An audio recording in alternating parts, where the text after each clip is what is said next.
কবে থেকে বলছি যে আমার বাবর আমলে মানে আমার নিজস্ব যেটা ইউজ করা বাবর আমলের ফোনটাকে ফেলে দিয়ে একটা ফোন কিনে দাও।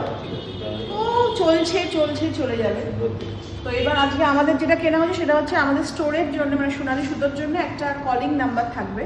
নর্মালি যে হোয়াটসঅ্যাপ নাম্বারটা থাকে সেখানে তোমরা শুধুমাত্র হোয়াটসঅ্যাপ করে প্রোডাক্টের অর্ডারটা দিতে পারো। আর সোনালী সুতো স্টোরের জন্য একটা কলিং নাম্বার মানে পার্টিকুলারলি দেওয়া হচ্ছে, তার জন্য একটা ফোন কেনা হচ্ছে। তার জন্য ট্যাব মাথায় ঢুকেছিল, একটা ট্যাব সোনিয়াও অনেক রিসার্চ করলো, কিন্তু এখানে সে কুণাল খালি বলছে ফোন কেনো। আমার ইচ্ছে ছিল একটা ট্যাব, ঠিক আছে পরে আমি একটা ট্যাব নিয়ে নেবো। এটা নেওয়া হলো, এটাকে নেওয়া হয়েছে অনেক কম দামে, যেটা পাওয়া যায় সেটাই ভালো শুধুমাত্র ফোনের জন্য। আর এটা আমাদের হাতেও থাকবে না, স্টোরেই থাকবে। সিমটা নিয়ে আসলে সিমটা মনে হয়। তার একটা ছবি তুলে দেখি ভালো হচ্ছে কিনা। ছবিটা কিন্তু ভালোই আসছে, যদিও আমাদের ছবি তোলার জন্য ফোনটা নয়, একটু স্টোরে থাকলে কিন্তু ভালোই ছবি এসে দাও। তো নাও সোনালী সুতোর কলিং নাম্বারের জন্য নতুন ফোন এসে গেল।